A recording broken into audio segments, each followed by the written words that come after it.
Normally हमारे पास जब patient आता है, तो उस समय आता है जब बहुत सा डैमेज उसके शरीर में हो चुका है। हार्ट अटैक जिसको हम कहते हैं, उसकी वजह से उसकी जितनी भी पेरिफेरल सप्लाई है, जितनी भी वेन्स हैं, जितनी आर्टरीज़ हैं, वो कोलैप्स कर रही होती हैं। तो फटाफट सब कुछ होता है, ईसीजी मॉनिटर्स लगाने होते हैं, उसके ब्लड सैंपल्स लेने होते हैं कि भई, क्योंकि जैसे ही हार्ट अटैक होता है तो पोटेशियम और जो सोडियम और जितने भी इलेक्ट्रोलाइट्स हैं, वो बिल्कुल इम्बैलेंस में चले जाते हैं और कई बार उसकी वजह से हार्ट अटैक रिकवर नहीं कर पाता। Hi, I am doctor Shivam Maheshwari. आज हम लोग हमारे साथ बैठे हुए हैं डॉक्टर शिखा शर्मा मैम। आज हम उनकी जर्नी के बारे में बात करेंगे। बेसिकली एक शो है डॉक्टर शिखा शो हम लोग स्टार्ट कर रहे हैं। तो इस जर्नी में हम लोग बेसिकली न्यूट्रिशन के ऊपर बात करेंगे, डाइट के ऊपर बात करेंगे, food food as a medicine के ऊपर बात करेंगे। तो मैम के कॉन्सेप्ट्स हैं, न्यूट्रीजेनेटिक्स के कॉन्सेप्ट्स हैं, उसके ऊपर बात करेंगे और क्लिनिकल न्यूट्रिशन के ऊपर बात करेंगे, ठीक है? और वेट लॉस जो आजकल ट्रेंडिंग में है, वेट लॉस, मेनोपॉज़, जो भी मॉडर्न न्यूट्रिशन लाइफ़स्टाइल डिसऑर्डर्स हैं, होलिस्टिक मैनेजमेंट है, उस पे भी बात करेंगे हम लोग। तो चलिए मैम से स्टार्ट करते हैं। मैम को सभी लोग जानते हैं, मैम को इंट्रोडक्शन की वैसे ज़रूरत नहीं है, लेकिन हम लोग स्टार्ट करते हैं मैम की जर्नी से। मैम के बारे में थोड़ा ब्रीफ कर दूँ। Ma'am doctor Shikha Sharma ma'am एक मेडिकल डॉक्टर हैं और एलुमनाई हैं मौलाना आज़ाद मेडिकल कॉलेज में। तो मैम ये आपकी जो जर्नी है कैसे स्टार्ट हुई? क्योंकि मैंने आपके बारे में पढ़ा हुआ है कि आपके कोई पेशेंट से आपके मतलब जो कार्डियक पेशेंट थे, हार्ट के पेशेंट से, तो वहाँ से आपकी एक जर्नी स्टार्ट हुई थी। तो एक उसके बारे में हम लोगों को एक ब्रीफ बताइए। तो जी। मैम स्टार्ट करिए। So doctor Shivam, thank you कि आप इस शो में एक नई शुरुआत कर रहे हैं जहाँ पे हम अ, अपने जो ऑडियंस है उनसे बात कर पाएँ। जो नॉर्मली हम एज़ डॉक्टर्स देखते हैं, जैसे आप खुद डॉक्टर हैं, तो जो नॉर्मली हमारे पास जब पेशेंट आता है, तो उस समय आता है जब बहुत सा डैमेज उसके शरीर में हो चुका है। तो मेरी जर्नी भी ऐसे ही साधारण वे में शुरू हुई। मैंने मौलाना आज़ाद मेडिकल कॉलेज से अपना एमबीबीएस किया, एलोपैथी की जो स्टडीज़ होती हैं। और फिर उसके बाद फिर जब मुझे मौका मिला जेबी पंत में मेरी पोस्टिंग हुई वहाँ काम करने का, तो इनिशियली तो बहुत एक्साइटमेंट था कि चलो अब कार्डियोलॉजी में काम करेंगे और एक आईसीयू में, क्योंकि नॉर्मली आप अगर आप देखें तो आईसीयू में ही ऐसे पेशेंट आते हैं जो एकदम मरते-मरते इमरजेंसी में आते हैं और फिर वो बिल्कुल ठीक होके बाहर जाते हैं। तो एक बहुत ही आप कह सकते हैं एक बहुत ही सैटिस्फैक्शन मिलता है कि एक पेशेंट जो एकदम बुरी हालत में आ रहा था, उसको आप ठीक करके वापस भेज पा रहे हैं। तो जब मेरी आईसीयू में जर्नी शुरू हुई तो एक तो जितना ग्लैमरस वो नज़र आता है उतना ग्लैमरस नहीं होता। आपको पता ही है कि आप नाइट ड्यूटी कर रहे हैं, 24 आवर्स कर रहे हैं, 48 आवर्स भी कर रहे हैं ड्यूटी। तो जो पेशेंट आता है तो उसको जो स्टैंडर्ड प्रोटोकॉल होता है कि उसको हमें इंजेक्शंस फटाफट देने होते हैं, उसकी जो हार्ट अटैक जिसको हम कहते हैं, उसकी वजह से उसकी जितनी भी पेरिफेरल सप्लाई है, जितनी भी वेन्स हैं, जितनी आर्टरीज़ हैं, वो कोलैप्स कर रही होती हैं। तो वेन मिलना भी एक अपने आप में बहुत मुश्किल होता है। तो फटाफट सब कुछ होता है, ईसीजी मॉनिटर्स लगाने होते हैं, उसके ब्लड सैंपल्स लेने होते हैं कि भई, क्योंकि जैसे ही हार्ट अटैक होता है तो पोटेशियम और जो सोडियम और जितने भी इलेक्ट्रोलाइट्स हैं, वो बिल्कुल इम्बैलेंस में चले जाते हैं और कई बार उसकी वजह से हार्ट अटैक रिकवर नहीं कर पाता। तो आपको कंटीन्यूअसली फ्लूइड्स भी पुश करने होते हैं। हार्ट को भी मेंटेन करना होता है और जो हार्ट अरिथमिया में जा रहा है उसको रोकना होता है। तो मतलब बहुत it's a very traumatic tense. Traumatic and tense. हाँ, बहुत टेंस होता है। तो मुझे ये लगा बहुत ये इस तरह की ड्यूटीज़ कर कर के एक अफ़सोस होने लगा। इस पेशेंट को पता ही नहीं है कि इसके खाने-पीने और लाइफ़स्टाइल की वज़ह से वो यहाँ है। और जब वो यहाँ से जाएगा भी इतने बड़े एक्सीडेंट के बाद, एक एक्सीडेंट ही कह सकते हैं, लाइफ़स्टाइल एक्सीडेंट, उसको तब भी नहीं पता होगा और वो ही गलतियाँ करेगा। तो ये सोच-सोच के मुझे बहुत अफ़सोस होता था। सोच-सोच के मुझे बहुत ही बुरा लगता था कि ये पेशेंट यहाँ से जा तो रहा है बट ये वापस आएगा, क्योंकि इसको कुछ आइडिया नहीं है कि इसका हार्ट अटैक हुआ कैसे? और जब हम उसे ओपीडी में मिलते हैं और उसको हम दवाइयाँ देते हैं, तो नॉर्मली हार्ट अटैक पेशेंट उस समय की बात कर रही हूँ, 11-12 गोलियाँ हम देते थे, है ना? अ, और प्लस फिर उसको इतनी गोलियाँ खा के उसको शायद मन में ये लगता था कि मेरा हार्ट सब अब रिपेयर हो गया है, तो it's I am as good as new. तो वो फिर अपने बटर चिकन और घी वाली उस टाइम चीज़ मैम न्यूट्रिशन पे कोई ध्यान भी नहीं, डॉक्टर जो है रिकमेंड नहीं करते थे न्यूट्रिशन को। था ही नहीं, उस हाँ। टाइम ऐसा कुछ था ही नहीं। पेशेंट सीधे ओपीडी में आता था, उसको हम थोड़ा-थोड़ा बताते थे कि भई घी कम खाओ, तला हुआ कम खाओ। वो उसको पता नहीं सुनता भी था कि नहीं सुनता एज़ था। अ लूप, मतलब पेशेंट है, एज़ अ लूप फँस जाता था कि अब मेडिसिन खा रहा है और वो साथ में जो भी खाने की जो चीज़ें हैं, वो भी उल्टी-सीधी खा रहा है। तो वो हाँ, लूप में फँसा हुआ वो था। लूप में फँसा हुआ था। और कई बार मुझे लगता है वो डायटीशियन से मिलने भी नहीं जाता था बिकॉज़ क्योंकि ओपीडी में इतना रश होता है, तो वो उसको लगता था मैं डॉक्टर साहब से मिल लूँ और मैं घर जाऊँ। तो मुझे नहीं लगता था कि वो 90% जो पेशेंट है या 95% वो कभी डायटीशियन से जाके मिला भी। तो हमसे आया, हमसे मिला, हमने उसको दवाइयाँ दी, उसके सिम्पटम्स वगैरह पूछे और उसके बाद एडजस्ट करी थोड़ी दवाइयाँ, वापस भेज दिया। तो इस सब से मुझे लगा कि भई मैं तो फिर ज़िंदगी आईसीयू में काट दूँगी जहाँ मेरा पेशेंट जिसको हार्ट की प्रॉब्लम जब शुरुआत है, जहाँ पे एक्चुअली मैं कुछ कर सकती हूँ, मैं पेशेंट कभी भी वहाँ नहीं मिलूँगी। तो हम तभी से स्टार्ट हुआ food as a medicine concept वाला। तो फिर मैंने थोड़ा-सा ना पढ़ना शुरू किया। एज़ अ डॉक्टर आपको पता है पढ़ने की हमें एक आदत ही लग जाती है, हम चीज़ पढ़ते ही रहते हैं। जी, तो फिर मैंने थोड़ा इधर-उधर पढ़ना शुरू किया, बिकॉज़ एलोपैथी में तो चलिए हमें समझ आ गया कि ये दवाइयाँ देनी है। बट वो वहाँ तक ना पहुँचे क्या करना प्रिवेंशन। है, प्रिवेंशन के बारे में बिल्कुल आइडिया नहीं। तो जब थोड़ा पढ़ना शुरू किया तो father of modern medicine Hippocrates उन्होंने कहा है कि let food be the medicine. तो वहाँ से शुरुआत हुई मेरी कि फूड में ऐसी क्या चीज़ है जो मेडिसिनल इफ़ेक्ट देती है या प्रिवेंशन कैसे शुरू किया जाए? तो जर्नी वहाँ से शुरू हुई। Okay ma'am. तो मैम अभी जैसे आपने बताया कि कार्डियक जो पेशेंट थे, तो उसमें आपने देखा कि फूड एज़ अ मेडिसिन बहुत ज़्यादा अच्छा रोल था। तो ऐसी कौन-सी डिसीज़ेज़ हैं तो उसमें फूड एज़ अ मेडिसिन काम करता है एक्चुअली? क्योंकि लोगों को पता नहीं है कि बहुत सारी डिसीज़ेज़ में मेडिसिन लेनी पड़ती है और बहुत सारी ऐसी मेडिसिन्स हैं, उनमें फूड एज़ अ मेडिसिन काम कर सकता है। जी, बहुत सारी ऐसी डिसीज़ेज़ हैं। जी। सॉरी। देखिए, मैं एक बहुत ही सिंपल टर्म में कहूँगी, आप चाहे दवाई ले रहे हैं, चाहे अभी आप दवाई आपकी शुरू नहीं हुई है, जो भी आपका कंडीशन है, जो भी आपका माइलस्टोन है या जो भी आपकी लेवल है, बिना फूड के तो आप ठीक नहीं हो सकते। मेडिसिन फूड कितनी भी खा लें, आप फूड तो कितने भी आपको फूड अच्छी बढ़िया से बढ़िया, महँगी से महँगी दवाई आप खा लें, अगर आपका फूड ठीक नहीं है, तो आप कभी भी ठीक नहीं हो पाएँगे। कोई भी आप कोई भी बीमारी ले लीजिए, चाहे आप एपिलेप्सी लीजिए, अल्ज़ाइमर लीजिए, आप डायबिटीज़ है, डायबिटीज़, कोलेस्ट्रॉल, हार्ट अटैक, ये तो सब है ही। लाइफ़स्टाइल बट मैं कह डिसऑर्डर्स रही हैं। हूँ जो चीज़ें लोग मानते भी नहीं है कि फूड से इतनी कनेक्टेड होंगी, उसमें भी फूड कनेक्टेड है और उसका क्या कारण है, इसका राज़ क्या है? हमें लगता है कि फूड का जो मेजर रोल है, वो है हमारे शरीर को एनर्जी देना। कैलोरी बेस्ड में मेनली, हाँ, कि मतलब हम ताकत कैलोरीज़ खा देगा रहे हैं। हमको। हाँ, हमें एनर्जी देगा चलने की, काम करने की। ये एक्चुअली फूड का रोल इससे हज़ार गुना ज़्यादा है। और कैसे? हम कह रहे हैं कि हमारे शरीर को एनर्जी देने वाला फूड है। मैं कह रही हूँ कि आपका शरीर बनाने वाला ही फूड है। आपका शरीर फूड से ही बना है। तो आप चाहे आप एपिलेप्सी हो, चाहे ब्रेन स्ट्रोक हो, चाहे कैंसर हो, रिपेयर तो फूड से ही होगा। क्योंकि उसका रॉ मटेरियल फूड है और ये मैं नहीं कह रही हूँ। ये वैदिक साइंसेज़ में क्लियरली लिखा है। वैदिक साइंसेज़ में कहते हैं जो शरीर है, वो अन्नमया कोश है, यानी खाने से बना है। तो जब मैंने ये पहली बार पढ़ा इट हिट मी लाइक अ क्या बोलते हैं आपको लाइक जैसे होती है ना थंडरस्टॉर्म। मैंने कहा ओह माय गॉड इतना बड़ा सच, इतना बड़ा ट्रुथ आज तक किसी ने समझाया ही नहीं कि शरीर ही खाने से बना है, तो उसका जो रिपेयर करना है, उसको हीलिंग करनी है, उसका जो भी आपको कुछ करना बायो है, एलिमेंटल थ्योरी जो थी।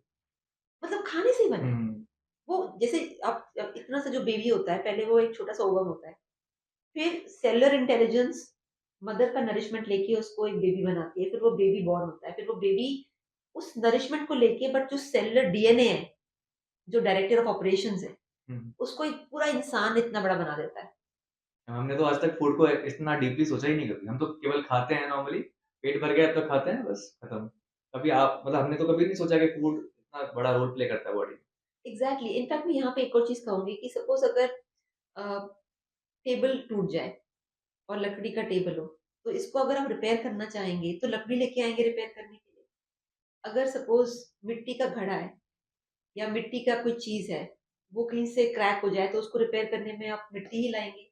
गाड़ी है, उसपे डेंट पड़ गया या उसका कोई रिपेयर करना है, तो उसको उस मटीरियल से ही रिपेयर करेंगे, जो भी उसका फाइबर है या मेटल है।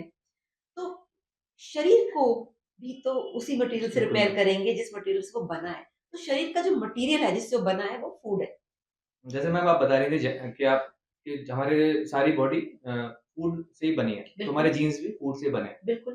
मैम तो जो आपका कॉन्सेप्ट है न्यूट्रीजेनेटिक्स का, जी, स्पेसिफिकली फिनोटाइप के हिसाब से आप जो न्यूट्रिशन देते हैं अपने प्लेटफ़ॉर्म पे, जी, तो मैम उसका कॉन्सेप्ट क्या है? एक बार आप उसको बताइएगा। तो क्योंकि नॉर्मली जो न्यूट्रिशनिस्ट हैं और जो डायटीशियंस हैं, वो कैलोरी पे काम करते हैं। तो किसी को वेट लॉस की जर्नी कोई वेट लॉस कर रहा है, कोई कुछ कर रहा है, उसपे वेट कैलोरी बेस पे काम करते हैं मॉडर्न के अकॉर्डिंग। तो मैम आपका जो जेनेटिक्स का कॉन्सेप्ट है, उसके बारे में थोड़ा-सा आप एक बार बताइए? तो देखिए न्यूट्री जेनेटिक्स यानी न्यूट्रिशन और आपका जेनेटिक्स। तो अगर हम बहुत ही बेसिक फंडामेंटल बिल्कुल चले जाएँ, तो हम ये जो दुनिया है हमारी, इसमें हम इंसान हैं और पौधे हैं और जानवर हैं, इसको बोलते हैं ऑर्गेनिक वर्ल्ड। ऑर्गेनिक का मतलब बहुत सिंपल होता है कार्बन, हाइड्रोजन, ऑक्सीजन। यानी फंडामेंटली हमारा जो बेस मटेरियल है वो कार्बन, हाइड्रोजन, ऑक्सीजन है और carbon, hydrogen, oxygen organic world से हमें बनाता है। हमारा जो डीएनए है, वो भी तो कार्बन, हाइड्रोजन, ऑक्सीजन से बिल्कुल, बना है। तो यानी कि जब हम बात करते हैं न्यूट्रिशन एंड जेनेटिक्स की, तो हमारा जो जेनेटिक्स है वो एक इन्फॉर्मेशन है जो एक कोड में बनी हुई है कार्बन, हाइड्रोजन, ऑक्सीजन। अब अगर उस कोड में प्लास्टिक आ जाए, अगर उस कोड में कोई म्यूटेशन। केमिकल आ जाए, तो वो म्यूटेशन होगा। उस कोड का म्यूटेशन होगा बिकॉज़ वो इस तरह से जुड़ा हुआ है, कार्बन है, हाइड्रोजन है, ऑक्सीजन है। इस तरह से ऑर्गेनिक मॉलिक्यूल्स और एटम्स तो वगैरह से बॉन्डिंग हुई है उसकी केमिकल बॉन्डिंग। बॉन्डिंग हुई है, उसको जुड़ा हुआ है, वो बना है जैसे स्वेटर बुनते हैं, तो स्वेटर बुना है।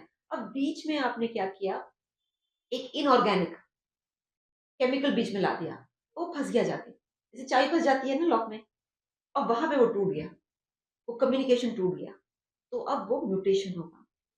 तो अब छोटे-छोटे म्यूटेशंस जो है ना बॉडी हैंडल कर लेती है because body is very sophisticated, तो वो उसको मैनेज करती रहती है।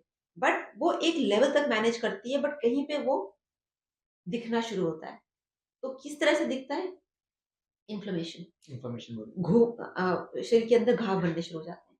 तो अगर मैं आपको बताऊँ कि न्यूट्री जेनेटिक्स का मतलब क्या है, कि आपका जो न्यूट्रिशन है, वो आपके जेनेटिक अनुसार अगर हो, तो आप अपनी ऑप्टिमल ज़िंदगी जी सकते हैं। आपके जेनेटिक टाइप में, आपके और जेनेटिक टाइप की क्यों बात करें, हम तो बहुत सिंपल बात करते हैं कि लेडीज़ बाहर क्रीम खरीदने जाती हैं, तो सबसे पहले उनसे क्या पूछा जाता है कि आपका स्किन टाइप क्या है? तभी वो क्रीम आपको मिलेगी। ऑयली है, ड्राई है, कॉम्बिनेशन है और कमाल की बात है स्किन क्रीम लगाने में तो आप स्किन टाइप देखते हैं, खाने बट में खाने में इसकी बॉडी बॉडी टाइप टाइप नहीं नहीं देखते। देखते कि भई मेरा न्यूट्रिशन मेरे जेनेटिक के अनुसार है कि नहीं। इसका एक छोटा-सा और उदाहरण मैं आपको देती हूँ, कि आम तौर पे आपने देखा होगा कि कई लोग हैं वो अ, बहुत कुछ खाते हैं बट पतले रहते हैं हाँ, और कई लोग हैं वो ज़रा-सा खाते हैं बोलते एकदम। हैं पानी भी पीते हैं तो उनको लग जाता है, ऐसे लोग भी हैं। तो वो क्या हो रहा है वो फूड उनके जेनेटिक टाइप के मुताबिक वो नहीं खा रहे और अलग-अलग मेटाबॉलिज़्म और अलग-अलग प्रोसेसिंग होती है फूड। जो आपका जेनेटिक टाइप है, उसके हिसाब से फूड प्रोसेस होगा शरीर में। तो प्रोसेसर तो मैं कहूँगी प्रोसेसर के हिसाब से उसको अगर आप फूड दें, तो वो ठीक से मैम प्रोसेस आजकल होगा। तो मैंने जैसे आर्टिकल पढ़े थे तो जैसे कैटरीना कैफ के बारे में मैंने पढ़ा था। तो उनकी बॉडी पित्ता टाइप है। हुँ। तो मैम ये जैसे टाइप्स हैं, बाथ टाइप, कफ टाइप, पित्त टाइप, तो मैम इसके बारे में थोड़ा-सा इंट्रोडक्शन देंगे? हाँ, देखिए सिंपली पहले हम बॉडी टाइप का बात समझें तो शुरुआत करते हैं जो लोगों को आम तौर पे चीज़ समझ आती है कि आपके ब्लड ग्रुप अलग-अलग है।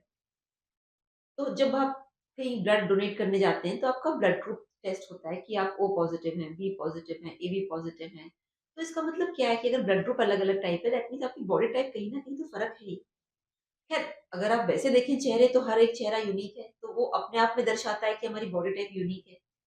तो हमने जब मैंने इसमें डीप जाना शुरू किया, तो ब्लड ग्रुप तो मुझे समझ आता था कि भई हाँ, बॉडी टाइप अलग है और हाँ, ब्लड ग्रुप में ऐसा तो नहीं हो सकता ना कि ओ पॉज़िटिव को आप ओ नेगेटिव का ब्लड ग्रुप दे दें। ब्लड चढ़ा दें या ए पॉज़िटिव जिसका ब्लड है उसको आप बी पॉज़िटिव का ब्लड दे दें, ऐसा तो नहीं कर सकते आप। नहीं, नहीं, उसमें तो फिर वो कॉम्प्लिकेटेड हो जाएगा। बहुत ही कॉम्प्लिकेट डेथ हो जाती है। तो इसी तरीके से जो हमारा बॉडी है, जो जेनेटिक टाइप है, हमको वो कुछ एलिमेंट से बना होता है, जो आयुर्वेद ने उसको रिकॉग्नाइज़ किया और उसको डिफरेंट डिफरेंट नाम दिए। एक सिंपल नाम अगर मैं बताऊँ, जस्ट लेमन टर्म में बता रही हूँ, I am not going into the details. जैसे एयर टाइप, जैसे 5 एलिमेंट है उसमें एक एयर कोई में बॉडी टाइप बोला कि भई ये बहुत ज़्यादा प्रेडोमिनेंट एयर टाइप है। दूसरा बॉडी टाइप बोला कि भी बहुत प्रेडोमिनेंट फायर टाइप है। तीसरा बॉडी टाइप बहुत प्रेडोमिनेंट वाटर अर्थ टाइप है। तो यानी कि वो एलिमेंट उसमें ज़्यादा है। वाटर हम कहते हैं H2O, है ना? तो H2O मतलब हाइड्रोजन, ऑक्सीजन। जब हम अर्थ कहते हैं तो वो कार्बन उसमें आ जाता है ना? तो इसी तरीके से वो जो एलिमेंट्स की रेशियोज़ और डिस्ट्रीब्यूशन है, वो अलग बॉडी टाइप में अलग-अलग तरीके की है। उसी हिसाब से उनको फूड चाहिए। उसी तरह से उनको फूड चाहिए। अगर आप उस रेशियो के हिसाब से या उससे मैचिंग फूड आप नहीं देंगे, तो वो बॉडी टाइप उसको ठीक से प्रोसेस नहीं करेगा और फिर प्रॉब्लम्स होनी शुरू हो जाएँगी। ये तो बहुत अच्छा कॉन्सेप्ट आपने आज डिस्कस किया है, क्योंकि आमतौर पे लोग क्या है, कैलोरी जो आजकल वेट लॉस बहुत ज़्यादा लोग कर रहे हैं, जी। तो लोग इंटरमिटेंट फास्टिंग भी कर रहे हैं, कीटो डाइट भी कर रहे हैं, ओज़ेम्पिक्स भी ले रहे हैं। मैम, जैसे आपने बताया कि सब लोगों को जैसे इंटरमिटेंट फास्टिंग कर रहे हैं, तो पित्तास जो हैं, जिनकी बॉडी टाइप बहुत ज़्यादा गर्म है, तो वो लोग भी कर सकते हैं ये सारी सारी डाइट्स, या फिर उनको कुछ कॉन्ट्राइंडिकेशंस हैं, उनको स्पेसिफिकली कुछ वो लेनी पड़ेगी इसके लिए, डॉक्टर की या फिर न्यूट्रिशनिस्ट की एडवाइस लेनी पड़ती है? ये बहुत अच्छा सवाल है। बहुत ही अच्छा सवाल है। देखिए आजकल क्या है ना कि कोई जाके इंटरनेट पे पढ़ लेता है हाँ, इंटरमिटेंट फास्टिंग इसने इस स्टार ने करी, सेलेब ने करी और वो भी उसका कॉपी पेस्ट करके डाइट हाँ, करना शुरू हाँ। करते हैं। सेम टू सेम अब करते हैं। अगर किसी का फायर एलिमेंट बढ़ा हुआ है या प्रेडोमिनेंटली उसका फायर एलिमेंट है और वो खाना ही नहीं खा रहा है दिन में, तो क्या होगा फायर एलिमेंट उसकी बढ़ने बॉडी से? बर्न करेगा वो। और बर्निंग करने से क्या होगा कि एक तो बहुत सिंपल है कि सीधे-सीधे एसिडिटी होगी। बट फिर वो आगे जाके अल्सर्स होंगे अल्सर्स होंगे। और आगे जाके उसके क्रोहन्स डिजीज़ हो सकती है, अगर एंग्ज़ायटी भी है। Autoimmune auto immune disorder. Disorder हो जाएगा उसको। उसको गॉलब्लैडर स्टोन्स हो सकते हैं।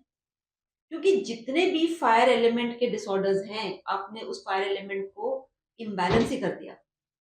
एक और एग्ज़ाम्पल देती हूँ। दूसरा इंसान जिसकी बॉडी में जो एयर एलिमेंट ज़्यादा है, वो खाना ही नहीं खा रहा। उसका एयर एलिमेंट अब बिल्कुल डिस्टर्ब हो जाएगा, बीपी बढ़ेगा, गैस होगा।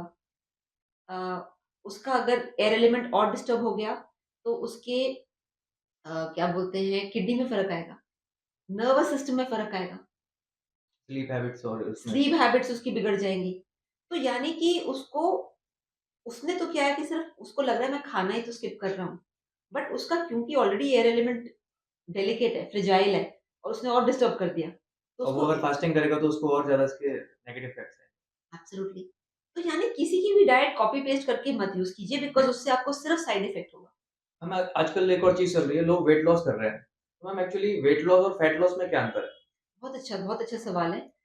देखिए, जब हम बोलते हैं कि भई आपका वज़न 60 किलो है, तो वज़न में क्या-क्या वो वज़न दिखा रहा है? आपका बोन, आपकी हड्डियों का वेट, आपके बॉडी में जो पानी है उसका वेट, आपकी मसल्स का वेट, आपकी फैट का वेट। तो यानी सारी चीज़ें मिलके आपका बॉडी वेट बन रहा है। अब जब आप वेट लॉस करते हैं कोई शॉर्टकट तरीके से, एक शॉर्टकट तरीका होता है जैसे कीटो डाइट। तो कीटो डाइट में आपका वाटर लॉस ज़्यादा होता है। तो लोग बड़े खुश होते हैं हमारा वेट लॉस हो रहा है। क्योंकि कीटो में कार्बोहाइड्रेट ज़ीरो हो जाता है। जैसे ही आप कार्बोहाइड्रेट ज़ीरो करते हैं वाटर लॉस होता है। मगर कीटो डाइट में फायर एलिमेंट बढ़ जाता है और फिर वो किडनी में स्टोन होने की चांसेस बढ़ जाते हैं। क्योंकि जैसे ही फायर बनेगा वो किडनी के थ्रू जाएगा और वहाँ स्टोन बनेगा। दूसरा डाइट हुँ। जो लोग बहुत कॉमनली करते हैं जैसे कि डाययूरेटिक ले लेते हैं, गोलियाँ ले लेते हैं और वाटर लैक्सेटिव ले रिटेंशन लेते को हैं। कम करने के लिए बॉडी की। तो आपने गोलियाँ ले ली, तो आपका वाटर वेट कम हो गया, बट फिर आपका इम्बैलेंस शुरू हो गया और हार्ट पे फ़र्क पड़ता है। आपकी नर्वस सिस्टम पे भी फ़र्क पड़ता है। बिकॉज़ वाटर इज़ बेसिकली जैसे नदियाँ होती हैं, तो नदियों के थ्रू आपका पूरा न्यूट्रिएंट्स चलता है। वैसे ही आपकी ब्लड के अंदर आपका न्यूट्रिएंट्स चल रहा है। आप उसका इम्बैलेंस करेंगे तो कहीं पे सैचुरेशन हो रहा है, कहीं पे डाइल्यूशन हो रहा है, तो पूरा पूरा इम्बैलेंस हो जाता है शरीर में। आप ऐसे पानी नहीं निकाल सकते। तो हर एक डाइट में तभी कोई ना कोई साइड इफेक्ट्स होते हैं क्योंकि आप एक्चुअली फैट लॉस नहीं कर रहे हैं। कहीं पे आप मसल लॉस कर रहे हैं, कहीं पे आप बोन लॉस कर रहे हैं, कहीं पे वाटर लॉस कर रहे हैं। फैट लॉस नहीं कर रहे क्योंकि आप वज़न मेज़र कर रहे हैं। अगर आपको फैट लॉस करना है, आप इंच टेप लीजिए। जैसे उसको मैम चेक करने के लिए बेसिकली जैसे बहुत सारे डॉक्टर्स हैं वो बताते हैं नेक का साइज़ हमें चेक करना है, रिस्ट का साइज़ रिस्ट का चेक साइज़ करो, चेक करना है। एब्डोमेन चेक करो, वेस्ट चेक करो, थाइज़ चेक करो। मैम एक और कॉन्सेप्ट है कि जैसे इंडियन इसमें आप इंडियन फैमिलीज़ में होता है कि किसी का वेट किसी की हाइट सपोज़ करिए 5'6" है और उसका वेट अगर 60 के आस-पास है, तो अगर उसका वो देखें हम लोग उसका बीएमआर देखें तो वो तो नॉर्मल है। कि मैम एक कॉन्सेप्ट बना हुआ है हमारी इंडियन फैमिलीज़ में कि उसका वेट कम है, उसको और खिलाओ। उसके तौर पे वो लोग उसको कार्ब्स खिलाते हैं, वही सब खिलाते हैं। तो मैम एक आइडियल वेट क्या होना चाहिए एक इंसान का? देखिए, जो वज़न है ना, वो डिपेंड करता है आपकी बॉडी टाइप पे। जैसे मैंने कहा कि आपकी अलग-अलग तरह की बॉडी बॉडी टाइप टाइप। होती है। एयर प्रेडोमिनेंट का जो वज़न है, वो थोड़ा हल्के की तरफ ही रहता है हमेशा। जो फायर प्रेडोमिनेंट है, उसका मिड में रहता है और जो वाटर अर्थ प्रेडोमिनेंट है, उसका वेट थोड़ा ज़्यादा रहता है। बट वो अनहेल्दी नहीं है, ज़रूरी नहीं है वो अनहेल्दी है। वो बोन स्ट्रक्चर है उसका।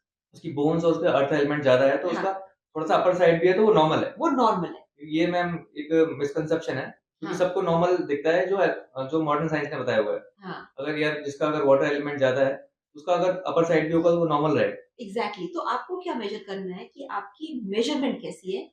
तो जब भी आप देखें कि भई आप अपने हेल्दी रेंज में हैं कि नहीं, तो आपको एक तो मेज़रमेंट्स अपनी देखनी चाहिए। दूसरा अपनी फिटनेस लेवल, क्योंकि जो बॉडी बिल्डर्स होते हैं, उनका जो वेट रेंज होता है, वो नॉर्मल से कहीं ज़्यादा होता है। बट उनका ऐसा नहीं है कि वो फैटी है या वो उनका फैट परसेंटेज कम होगा, बट उन्होंने बॉडी बिल्डिंग करके एक सर्टेन स्ट्रक्चर बनाया है। जैसे बॉडी बिल्डर्स होते हैं, पहलवान होते हैं अखाड़ों में, तो उनका वेट अपनी रेंज से भी ज़्यादा हो सकता है, बट डज़न्ट मीन कि वो अनहेल्दी है। ये तो बहुत अच्छा कॉन्सेप्ट है। और इसी तरीके से अगर कोई इंसान पतला है, तो इसका मतलब नहीं कि वो हेल्दी है। क्योंकि कई स्लिम लोग भी क्या होते हैं ना, वो कहते हैं हमें एक्सरसाइज की तो ज़रूरत ही नहीं है, हम तो ऑलरेडी स्लिम हैं। तो एक्सरसाइज स्लिमनेस के लिए नहीं होती है, एक्सरसाइज फिटनेस के लिए होती है। फिटनेस के लिए होती है। आपकी कार्डियोवैस्कुलर फिटनेस है, आपकी एंड्योरेंस। एंड्योरेंस है, आपकी फ्लेक्सिबिलिटी है, आपकी स्ट्रेंथ है, तो बहुत सारी चीज़ें हैं। तो हम जो इस तरह से न्यूट्रिशन और एक्सरसाइज को एक बहुत ही ओवर सिंप्लीफाई करके रिडक्शनिस्ट तरीके से जो सोचते हैं, वो गलत है। Thank you ma'am. Actually ma'am एक और क्वेश्चन है बहुत ज़्यादा इम्पोर्टेंट। आजकल मैम ओज़ेम्पिक्स के बारे में हम लोग पढ़ रहे हैं, तो सेलिब्रिटीज़ वगैरह जैसे आजकल ट्रेंडिंग में चल रहा है कि ओज़ेम्पिक्स का यूज़ कर रहे हैं, मिसयूज़ भी कर रहे हैं। मैम ओज़ेम्पिक्स लेना ठीक है या फिर क्या उसके साइड इफ़ेक्ट्स हो सकते हैं? आप उसके बारे में थोड़ा-सा डीप देखिए, ओज़ेम्पिक जो है वो बेसिकली डायबिटीज़ के लिए इंजेक्टेबल फॉर्म में शुरू हुआ था और जब वो एक सेम्ग्लुटाइड जो है उसका सॉल्ट है और वो आपके अ, बॉडी को बेसिकली जो इंसुलिन का जो जैसे इंसुलिन ज़्यादा बेटर परफ़ॉर्म करे, उस तरह से इसको सॉल्ट को बनाया गया था। नाउ द क्वेश्चन इज़ कि ये पॉपुलर क्यों हुआ? ये पॉपुलर इसलिए हुआ क्योंकि as a side effect of this diabetes control देखा गया कि लोगों का वज़न कम हो रहा है। तो व्हाट इज़ वेरी इंपोर्टेंट कि ये वज़न कम क्यों हो रहा था? बिकॉज़ इसका one of the side effects was कि इंसान की भूख कम हो रही थी। भूख कैसे कम होती है? कि स्टमक के अंदर खाना रहता है और फिर वो खाना धीरे-धीरे करके इंटेस्टाइन में जाता है, प्रोसेसिंग के लिए, मेटाबॉलिज़्म के लिए, डाइजेशन के लिए बेसिकली, ब्रेक डाउन के लिए। तो ओज़ेम्पिक का रिज़ल्ट ये था कि खाना स्टमक से आगे धीरे-धीरे जा रहा था। स्लो डाउन हो रहा है। तो गैस्ट्रिक एम्पटिंग जो है वो डिले हो गई। तो जब वो इतने धीरे-धीरे जा रहा है तो स्टमक फुल ही रहता है। Feeling of satisfied. सटाइटी मतलब भरा हुआ टमी रह रहा है, बट वो भरा हुआ टमी इसलिए रह रहा है बिकॉज़ वो जो मूवमेंट जो नेचुरल मूवमेंट होती है खाने की उसको आगे, वो इंटरप्ट हो रही है। वो इंटरप्ट हो रही है। तो उससे क्या था कि लोग वेट लॉस कर रहे थे। नाउ द क्वेश्चन इज़ कि उसी के लेबल पे लिखा हुआ है कि एक तो ओज़ेम्पिक को वेट लॉस के लिए नहीं यूज़ करना। It's an of label use. It's not meant for weight loss. और वैसे भी उसके जो ड्रग के जो साइड इफेक्ट्स हैं, उसका इतना एक भयंकर साइड इफेक्ट है, वो है पैनक्रियाटाइटिस। यानी पैनक्रियाज़ में इन्फ्लेमेशन और अगर पैनक्रियाज़ में इन्फ्लेमेशन हो जाए, तो वो फेटल हो जाती है। तो ये इतना बड़ा साइड इफेक्ट जो है और कैंसर भी, पैनक्रियाटिक कैंसर भी एक साइड इफेक्ट है। तो यानी कि ये तो मैं समझती हूँ कि ये बिल्कुल ही गैर ज़िम्मेदार तरीका है। अगर कोई भी ओज़ेम्पिक को वेट लॉस के लिए इस्तेमाल कर रहा है, ये is playing with your life and playing with your body. Doctors भी मना कर रहे हैं कि आप ओज़ेम्पिक को वेट लॉस के लिए नहीं इस्तेमाल कर सकते। Okay ma'am. मैम एक क्वेश्चन और था जो मैं सर्च करके आया था। तो मैम जैसे विद्या बालन है, उसके बारे में मैंने अभी लेटेस्ट आर्टिकल पढ़ा था, उसने बहुत जल्दी सडन एक वेट लॉस किया है। उसमें उसने इंटरव्यू में अपने दिया है कि उसने कोई ऐसा एक्सरसाइज़ नहीं करी, कोई बेसिक ज़्यादा उसने न्यूट्रिशन मतलब उसने बोला है कि उसने इन्फ्लेमेशन पे काम किया है बॉडी की। जो उसके न्यूट्रिशनिस्ट हैं, उन्होंने इन्फ्लेमेशन पे काम किया है। मैम इन्फ्लेमेशन का क्या क्या ऐसी डाइट्स हैं जिससे हम इन्फ्लेमेशन को बॉडी में कम कर सकते हैं और क्या इसकी सिम्पटम्स हैं? क्या इसकी पहचान है? हम लोग इन्फ्लेमेशन को कैसे पता कर सकते हैं बॉडी में किसी की इन्फ्लेमेशन? देखिए, इन्फ्लेमेशन जो बॉडी में पहले आती कैसे है? जो इन्फ्लेमेशन है बॉडी में आती है कि अगर तो आप कोई भी ऐसा डब्बा बंद फूड खा रहे हैं, पैक्ड फूड खा रहे हैं, जिसमें पीछे प्रिजर्वेटिव है, आर्टिफिशियल कलर है, आर्टिफिशियल फ्लेवर है। फ्लेवर है, स्वीटनेस में। हाँ, तो ये सारे जो आर्टिफिशियल केमिकल जो मैंने आपको पहले बताया था कि ये केमिकल अंदर जाके शॉर्ट सर्किट करना शुरू करते हैं। जैसे ही शॉर्ट सर्किट करते हैं, डैम में जाके करते हैं, तो बॉडी अपने को प्रोटेक्ट करने के लिए जो एक अंदर जो घाव हो रहा है, उसको प्रोटेक्ट करने के लिए जो रिपेयर सेल्स हैं वो रिलीज़ करती है और फाइटर सेल्स रिलीज़ करती है। बिकॉज़ केमिकल तो इन्वेडर ही है, एलियन ही है, तो उस केमिकल से लड़ना और रिपेयर करना। तो ये जो पूरा प्रोसेस होता है अंदर का कि इन्वेडर से लड़ रही है और रिपेयर करने की कोशिश कर रही है, तो जगह-जगह गाँठें-गाँठें अंदर-अंदर इन्फ्लेमेशन की ना वो छोटी-छोटी बन जाती है। तो अंदर के घाव जैसे अगर हम बाहर कोई घाव हो, जैसे स्किन पे कोई घाव हो जाए, तो क्या होगा कि खून बहेगा, फिर एक स्कैब बन जाएगा, राइट? और वो स्कैब तब तक रहेगा जब अंदर हीलिंग ना हो। तो ऐसे ही छोटे-छोटे स्कैब्स अंदर बने हुए हैं। जब हार्ट की आर्टरीज़ में स्कैब बनता है तो क्या बनता है? प्लाग। और फिर वही अगर टूट जाए तो और अंदर जाके छोटी आर्टरीज़ को ब्लॉक कर दे तो हार्ट अटैक हो जाता है। तो इन्फ्लेमेशन ये चीज़ है। अब इन्फ्लेमेशन रिड्यूसिंग जो प्लान होता है, उसमें सबसे पहले तो आप सारे केमिकल फूड्स को हटाते हैं, ऑर्गेनिक फूड लेते हैं, डब्बा बंद, पैक्ड फूड बंद कर देते हैं, रिफाइंड फूड बंद करते हैं, प्रोसेस्ड फूड बंद करते हैं, प्रोसेस्ड ऑयल, रिफाइंड ऑयल ये सब बंद हो जाता है। और आपको natural, plant based food and vegetable juices, fruits इन सारी चीज़ों पे आपको ले आते हैं। तो ये तो आयुर्वेद का एक पुराना कॉन्सेप्ट है डिटॉक्सिफिकेशन का। तो यानी आई वुड से कि आयुर्वेद का ही कॉन्सेप्ट थोड़ा-सा मॉडिफाई करके बोला साइंटिफिकली आप प्रूव करके मतलब उसको आगे प्रेज़ेंट किया गया है, प्रेज़ेंट जो करते उसमें हैं। कोई बुराई नहीं, बहुत अच्छी बात है। बट हाँ, मैं ये ज़रूर कहूँगी कि देखिए वेट लॉस बिना एक्सरसाइज़ के हो सकता है, बट और इसमें कोई मुश्किल नहीं है कि बिना एक्सरसाइज़ के वेट लॉस हो रहा है। बट उसे आप मेंटेन नहीं कर पाएँगे विदाउट एक्सरसाइज़ क्योंकि वेट लॉस के दौरान अगर आपका प्रोटीन लॉस हुआ, अगर आपका मसल लॉस हुआ, तो आगे फिर आप मेंटेन नहीं कर पाओगे बिकॉज़ मसल जितना आपकी बॉडी में रहता है प्रोपोर्शनेटली, उतना ही आपकी बॉडी का मेटाबॉलिज़्म ऊपर रहता है। तो इस तरह से कई बार जो मेटाबॉलिज़्म है वो गिर भी जाता है। तो उसको आपको सपोर्ट देना ही पड़ेगा अ, एक्टिविटी और एक्सरसाइज़ को और एक्सरसाइज़ सिर्फ़ मैं जैसे मैं कह रही हूँ कि वेट लॉस के लिए ही ना यूज़ करें। It is a part of it is part of being healthy. ये कोई मुझे कहे कि भई मैं तो ब्रश नहीं करता, बट हर 2 महीने में एक डेंटल डॉक्टर के पास चला जाता हूँ हुँ, और वो मेरा दाँत ठीक कर देते हैं, तो वो हुँ। तरीका नहीं है। Brushing is important, similarly daily exercise is important. अब कितनी बार न्यूट्रिशनिस्ट और डायटीशियंस के पास जाएँगे अपने को ठीक करने। तो एक बार आपको समझ आ गया system, now you have to do it on your own. That includes a holistic way of living. Thank you ma'am. Ma'am आज का शो का लास्ट क्वेश्चन है। मैम आजकल जैसे आप देख रहे हैं कि स्ट्रेस, एंग्ज़ायटी ज़्यादा बढ़ गया है, बहुत ज़्यादा हो गया है और इनसोम्निया जैसे नींद की दिक्कतें बहुत ज़्यादा लोगों को हो गई हैं। तो मैम इसके लिए कोई ऐसे न्यूट्रिशन ऐसे कोई फूड्स आप सजेस्ट कर सकते हो लोगों को? वो अपनी लाइफ़ में ऐड करें जिससे कि उनका मेंटल हेल्थ अच्छा रहे? क्योंकि मेंटल हेल्थ पे काम करना बहुत ज़रूरी है। हाँ, तो जी। उसके बारे में बताइए। देखिए 2-4 चीज़ें मैं कहूँगी मेंटल हेल्थ के लिए जो बहुत इम्पोर्टेंट हैं। सबसे पहले तो मैं कहूँगी जैसे आपने न्यूट्रिशन पे क्वेश्चन किया, तो क्या नहीं खाना चाहिए? बहुत ज़्यादा चाय-कॉफ़ी रात को ना लें, बिकॉज़ वो फिर आपकी स्लीप साइकिल को डिसरप्ट करेगा। बहुत ज़्यादा फ़िज़ी ड्रिंक्सिंग जो लोग डाइट सोडाज़ और ये सब पीते हैं, वो सब ना लें। बहुत ज़्यादा फ्राइड फूड रात को ना लें, आपकी गैस्ट्रिक एम्पटिंग अफ़ेक्ट हो जाएगी। आपके यहाँ पे एसिड बनेगा। कुछ तो ये ना की चीज़ें हैं। रात को हेवी भी ना खाएँ, बिकॉज़ जितना हेवी खाएँगे रात को नींद ठीक नहीं आएगी, राइट? और स्ट्रेस फिर बढ़ेगा जब नींद क्योंकि रात की नींद में आपको रिपेयर वर्क हो रहा है, तो रिपेयर वर्क नहीं हो पाएगा। तो ये तो आपका बेसिक है।